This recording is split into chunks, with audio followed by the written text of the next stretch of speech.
Kejadian terbakarnya terminal BBM milik Pertamina di Pelumpang Koja, Jakarta Utara membuat pro kontra relokasi objek vital ini. Berbagai opsi pun dimunculkan setelah adanya kejadian ini. Depo Pertamina Pelumpang yang telah beroperasi sejak tahun 1974 ini terbakar dan menyebabkan belasan orang meninggal dunia. Warga kampung Tanah Merah yang berada di sekitar depo ini mengatakan sengketa lahan dengan Pertamina telah terjadi sejak tahun 1971. Penjabat Gubernur DKI Jakarta Heru Budi Hartono menyebut rencana penempatan buffer zone atau zona aman sudah ada sejak 2009. Dalam rencana saat itu, disebutkan zona aman dari depo BBM Pertamina sejauh 50 meter berdasarkan penelitian terkait radiasi panas.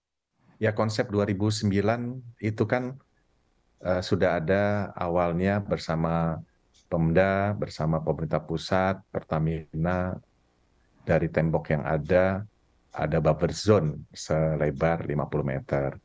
Namun mungkin ada kebijakan lain waktu itu dari Pertamina, sehingga hal ini tidak terwujud sampai saat ini. Saya rasa itu harus dilakukan, karena ini kan depo Pertamina yang memang berisiko tinggi ya.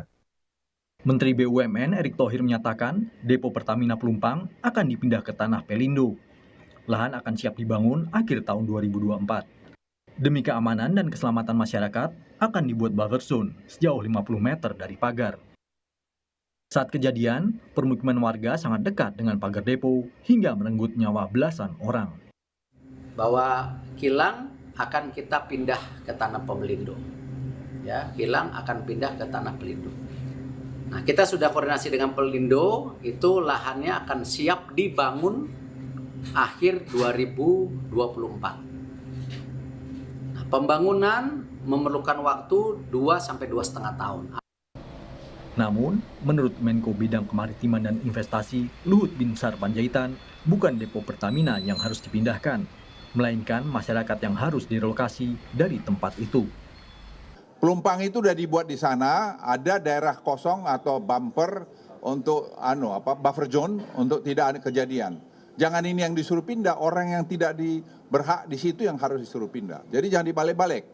Kita jangan membuat berita-berita benar. Nanti setiap waktu akan begitu. Nggak boleh juga. Nah, orang yang begini tinggal nanti pemerintah mungkin akan lagi dikaji, memberikan kompensasi atau dibangunkan apa atau bagaimana. Tapi tidak boleh lagi terulang seperti ini. Ya, yang memberikan izin itu saya kira tidak benar. Karena itu sekarang itu tanggung jawab lah nyawa yang hilang berapa orang itu. Sementara pengamat tata kota dari Universitas Trisakti, Yayat Supriyatna di program Sapa Indonesia Malam menyatakan pemindahan depo Pelumpang harus mempertimbangkan kondisi saat ini dan ke depannya. Depo BBM Pelumpang adalah depo yang paling strategis tempatnya. Pertama satu, ya, dia dekat dengan akses jalan tol, sehingga mudah distribusi ke wilayah Jabodetabek, aksesnya mudah kemana-mana. Yang kedua, investasi dekat dengan pelabuhan laut, sudah tertanam pipa hampir 5 km di dalamnya. Jadi dari sisi tempat, dari sisi alokasi, distribusi lebih mudah. Kalau dipindahkan ke reklamasi atau kawasan lain, kita butuh waktu panjang untuk sampai sana. Dan yang menarik adalah satu, mana yang lebih besar investasinya?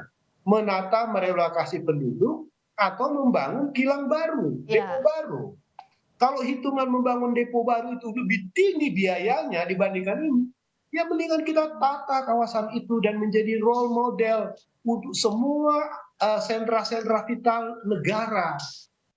Dengan relokasi depo atau permukiman penduduk sekitar tempat itu, diharapkan tak ada lagi korban jiwa akibat kejadian serupa. Tim Liputan, Kompas TV.